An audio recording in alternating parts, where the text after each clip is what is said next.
Imagine a desolate, windswept rock in the middle of a churning sea, miles from civilization. On this rock stands a lone lighthouse, a beacon of safety in the unforgiving North Atlantic. But what happens when that beacon goes dark? What happens when the keepers tasked with guarding it simply vanish? Today, we delve into one of the greatest maritime mysteries of all time, the disappearance of the Flannan Isles lighthouse keepers. The year is 1900. Off the rugged west coast of Scotland lie the Flannan Isles, a remote and uninhabited cluster of islands, feared and respected by sailors for centuries. Perched atop the largest island, Moor, is a brand new lighthouse, a marvel of modern engineering. Manning this crucial post are three experienced keepers: James Duquette, a seasoned veteran; Thomas Marshall, a quiet family man; and Donald MacArthur, a tough, occasional keeper known for his brawling past. Their job was one of stark isolation, battling brutal storms and the treacherous, unforgiving seas. They were the lonely guardians of the coast. On December 15th, a passing steamship, the Arctur, noted something deeply unsettling as it navigated the choppy waters. The light on Moor was out. This was unheard of. The keepers were meticulous, their duty sacred. A report was filed, but a ferocious storm system moved in, blanketing the area in violent winds and colossal waves. For over a week, any attempt to reach the island was impossible. The outside world could only wait and wonder as the storm raged and the lighthouse remained ominously dark. Finally, on Boxing Day, December 26th, the relief vessel, Hesperus, commanded by Captain Jim Harvey, was able to make the perilous journey. As they approached Moor, an eerie silence hung in the air. The customary flag wasn't flying from the mast. No one emerged to greet the ship at the landing stage.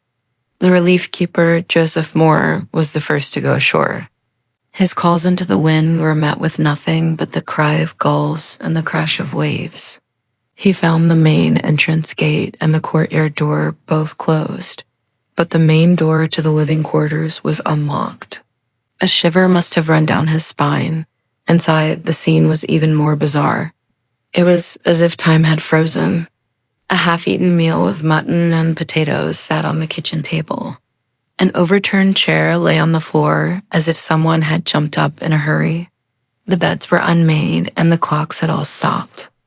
In the keeper's wardrobe, Moore made a crucial discovery. 2 sets of oilskins and sea boots were gone. Only one set remained, belonging to Donald MacArthur. This suggested that 2 men, Duckett and Marshall, had gone outside, properly dressed for the harsh weather. But MacArthur, the toughest of the 3, had seemingly rushed out into a storm wearing only his indoor clothes. Why? What could have been so urgent? The official lighthouse logbook added another layer of dread. The last few entries were strange and filled with a sense of foreboding. On December 12th, Thomas Marshall, the quietest of the men, wrote of severe winds the like of which I have never seen before. He noted that James Duckett had been very quiet and that Donald MacArthur had been crying. Crying? This was a man known for his hardened, brawling nature. Why would he be weeping? The entry for December 13th was even more alarming. It spoke of the storm still raging and that all 3 men had been praying. Praying? For seasoned keepers who had weathered countless storms, this level of fear was unprecedented. The final chilling entry, dated December 15th, simply read, "Storm ended, sea calm. God is over all. After that, nothing." The slate for daily tasks was wiped clean. The lamp was trimmed and refilled, ready to be lit, but the men were gone. A thorough search of the tiny island revealed no sign of them. No bodies, no clues. They had vanished into thin air. The Northern Lighthouse Board launched an official investigation, led by Superintendent Robert Muirhead. He was a practical man who knew the keepers and the dangers they faced. After inspecting the island himself, he discovered significant storm damage on the west landing, a platform over 100 feet above sea level. A supply box had been smashed and iron railings were twisted and bent out of shape. Muirhead's official conclusion was simple, yet terrifying. He proposed that on the afternoon of December 15th, during a lull in the storm, Duckett and Marshall had gone down to the west landing to secure a crate of ropes. Suddenly, a colossal freak wave, far larger than any before it, rose from the calm sea and swept them away. Seeing his colleagues in peril from the lighthouse, MacArthur, without stopping for his protective gear, raced down to help, only to be taken by the same or subsequent wave. It was a plausible, tragic accident, a testament to the unpredictable fury of the ocean. But this neat explanation left many questions unanswered. Why would two experienced keepers venture down to the landing during such volatile weather, especially when it wasn't their scheduled duty? If the storm was so severe it made a tough man cry, why go out at all? And what about the last log entry stating the storm was over and the sea was calm? Furthermore, why was the main door left unlocked against strict regulations? And the overturned chair? It felt like the official theory was too simple, a way to close the book on a case that defied easy answers. And so, with the official story leaving so much room for doubt, other theories began to swirl, like the myths around Alan Moore itself. Some whispered of human drama. Had the intense isolation finally taken its toll? Perhaps a fight had broken out. Maybe MacArthur, with his volatile temper, had killed the other two in a fit of rage, and then, overcome with guilt, thrown himself into the sea. Or could it have been a case of collective madness, a psychological break brought on by the immense solitude and the howling gales?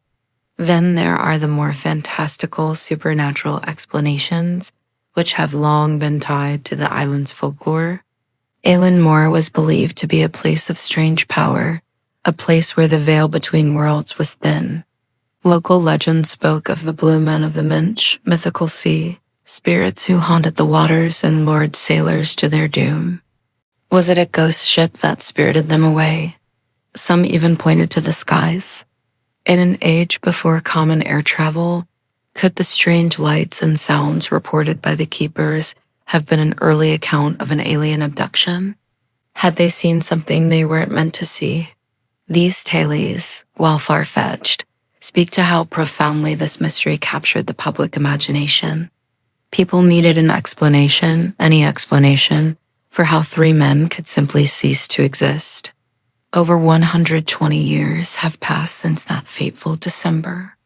The Flannan Isles lighthouse is now automated, its powerful beams sweeping across the waves, guided by machines, not men. The island of Ellen Moore is once again uninhabited, home only to puffins and the ghosts of an unsolved mystery. The story of James Duckett, Thomas Marshall, and Donald MacArthur has become a modern legend, inspiring poems, operas, and even a feature film.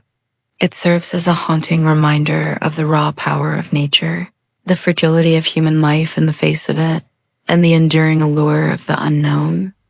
The empty rooms, the stopped clocks, the final cryptic log entries, they all paint a picture that we can't quite complete. We are left with the echoes of their final days, the silence they left behind, and a question that will likely never be answered. What really happened to the keepers of the Flannan Isles lighthouse?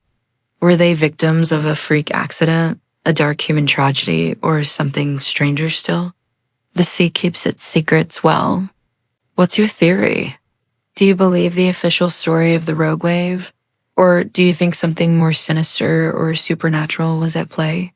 Let me know your thoughts in the comments below. I read every single one. If you found this mystery as fascinating as I do, please give this video a like and subscribe for more dives into the world's greatest unsolved cases. Thanks for watching and stay curious.